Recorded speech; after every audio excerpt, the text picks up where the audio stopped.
Assalamualaikum warahmatullahi wabarakatuh. Halo teman-teman, bagaimana kabarnya hari ini? Semoga selalu sehat dan bahagia.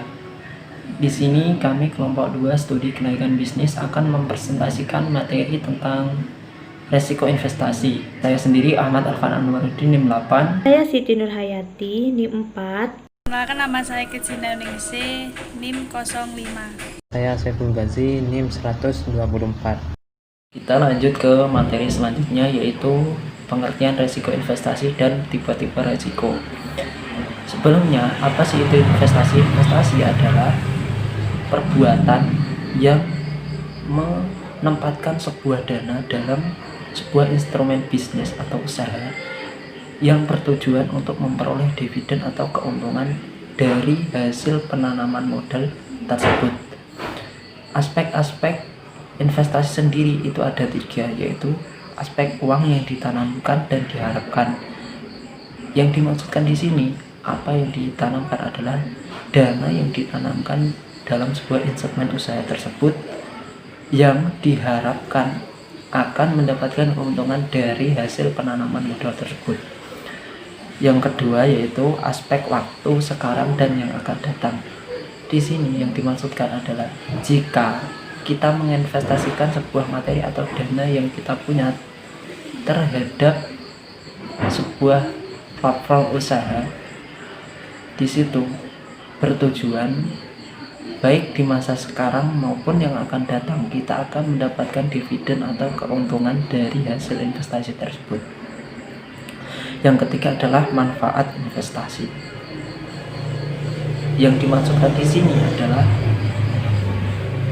kita akan mendapatkan manfaat dari hasil penanaman modal yang kita investasikan terhadap individu maupun sebuah perusahaan.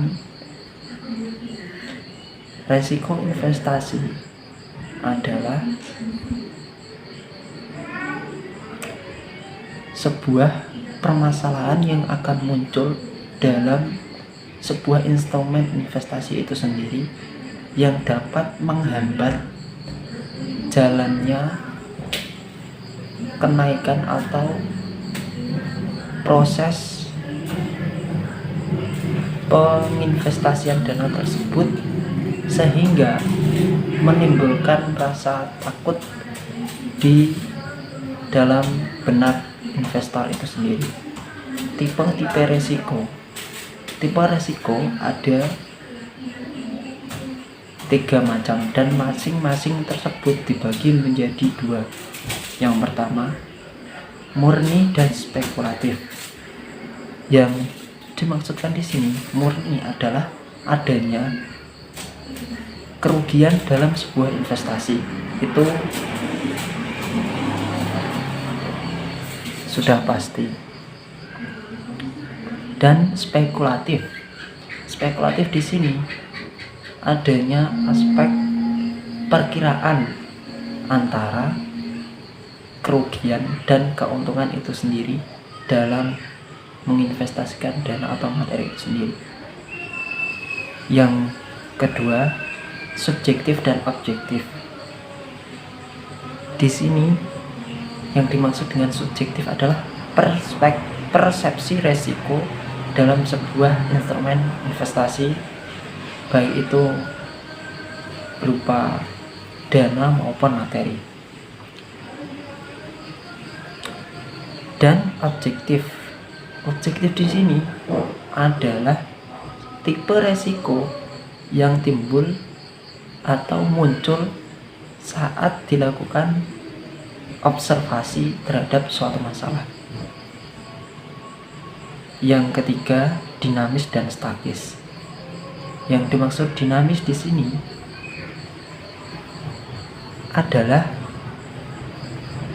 perubahan yang terjadi pada saat menginvestasikan materi itu sendiri, dan statis adalah keseimbangan instrumen investasi dalam prosesnya demi meraih keuntungan.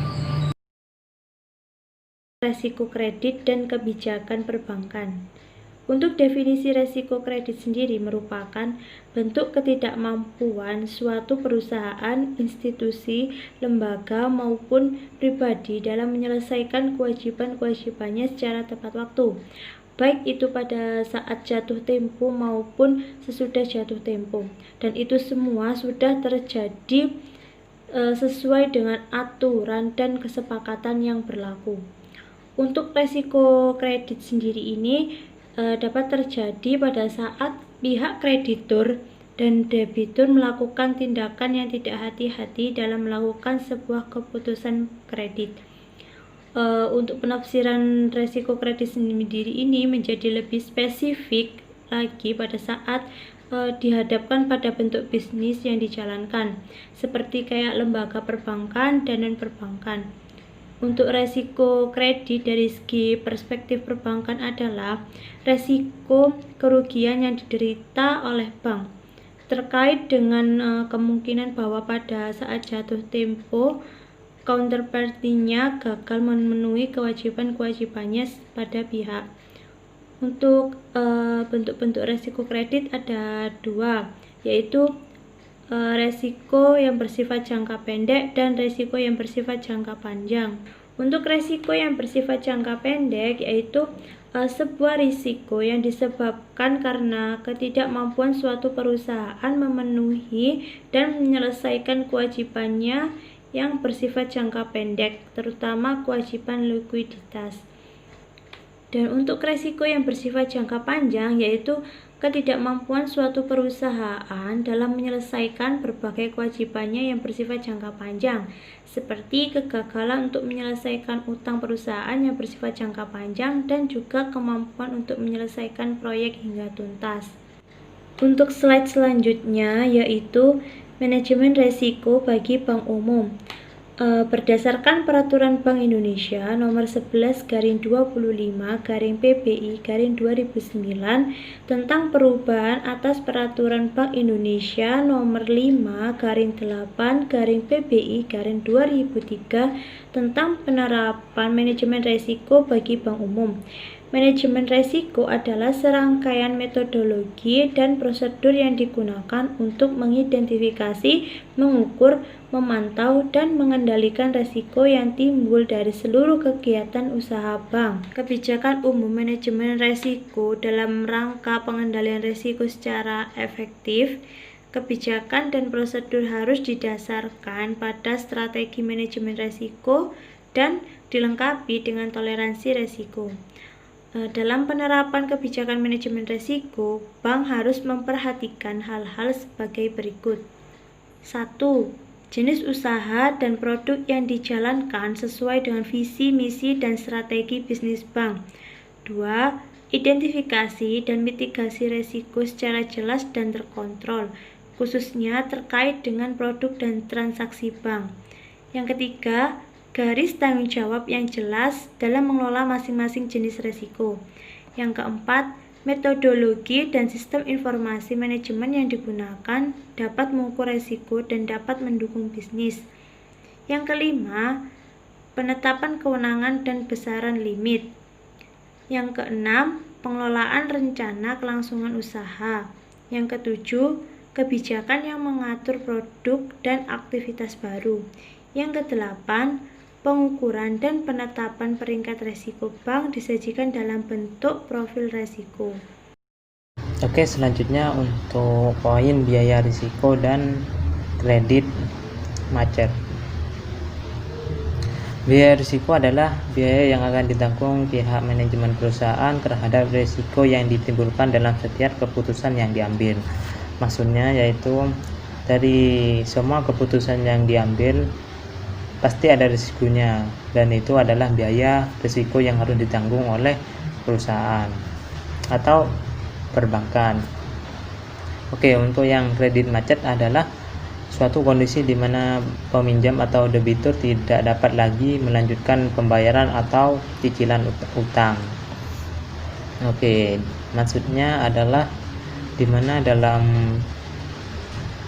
proses peminjaman para atau seseorang yang meminjam tidak dapat lagi membayar cicilannya, sehingga ada kredit yang tidak dapat dibayar oleh para peminjam. Oke, untuk hubungan dari biaya risiko dan kredit macet adalah kondisi kredit macet merupakan salah satu biaya risiko yang menjadi konsekuensi pihak manajemen perusahaan. Jadi salah satu biaya risiko adalah dalam suatu pinjam meminjam, yaitu kredit macet. Oke, dalam kredit macet ini ada dua cara untuk menghitung resikonya. Yang pertama adalah biaya risiko dihitung dengan cara mengkaji dan menaksir beberapa angka kredit macet yang secara fakta terjadi. Terus yang kedua adalah biaya risiko dihitung dengan cara melihat beberapa total angka pinjaman yang dihapuskan terhadap rata-rata residu pinjamannya. Ya, di sini saya akan menjelaskan tentang materi selanjutnya tentang alternatif dan pengelolaan resiko. Resiko bisa dikelola dengan berbagai alternatif, antara lain yaitu ada satu, penghindaran. Contoh adalah jika kita ingin memperoleh keuntungan dari bisnis, maka mau tidak mau kita harus keluar dan menghadapi resiko tersebut. Yang kedua ada ditahan, adalah jika resiko tersebut benar-benar terjadi, maka perusahaan harus menyediakan dana untuk menanggung resiko tersebut. Yang ketiga ada diversifikasi, contohnya kita barangkali akan memegang aset tidak hanya satu tetapi pada beberapa aset, misalnya saham A, saham B. Jika terjadi kerugian, maka satu aset tersebut diharapkan bisa dikompensasi oleh keuntungan dari aset lainnya. Yang keempat ada transfer risiko, memindahkan risiko ke pihak lain. Pihak lain tersebut misalnya mempunyai kemampuan yang baik untuk mengendalikan risiko tersebut. Yang kelima ada pengendalian risiko, dilakukan untuk mencegah atau menurunkan probabilitas atas kejadian yang tidak diinginkan. Oke, untuk yang selanjutnya adalah studi kasus, di mana dalam studi kasus yang diambil oleh kelompok kami yaitu strategi investasi dan manajemen risiko rumah sakit swasta di Bali, di mana dalam pelaksanaannya manajemen risiko di rumah sakit tersebut tidak berjalan secara optimal dikarenakan proses stafnya masih menggunakan laporan saja. Selanjutnya adalah kerangka konseptual dalam penelitian ini, di mana yang pertama adalah kebijakan investasi pada rumah sakit swasta, di mana dalam kebijakan investasi ini menggunakan bentuk pengembangan gedung rumah sakit, di mana dalam rangka memberikan pelayanan kesehatan kepada masyarakat. Untuk yang selanjutnya adalah penerapan manajemen risiko terhadap keputusan investasi, di mana dalam rumah sakit ini keputusan investasinya menggunakan dana internal dan dana eksternal.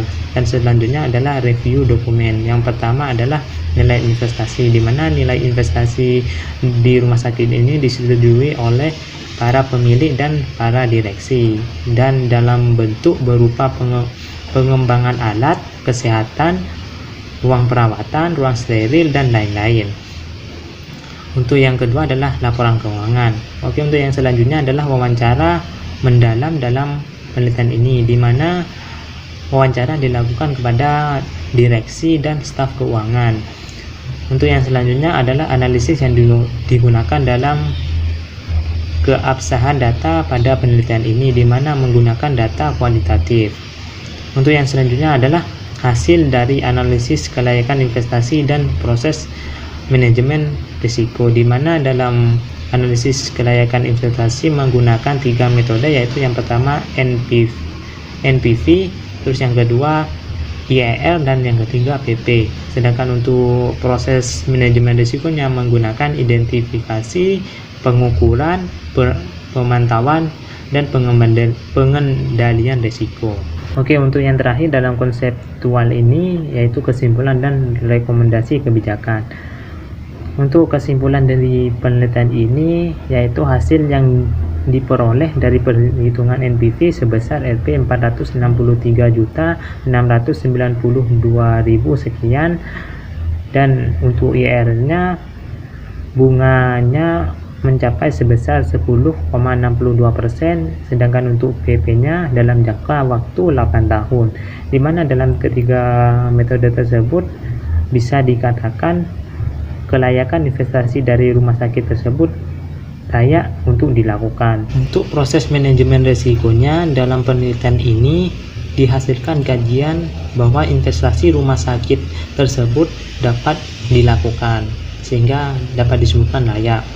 Namun perlu adanya komitmen manajemen dalam rangka optimalisasi pendapatan serta efisiensi biaya terkait operasional rumah sakit. Oke, demikian presentasi dari kelompok kami. Kurang lebihnya kami mohon maaf. Assalamualaikum warahmatullahi wabarakatuh.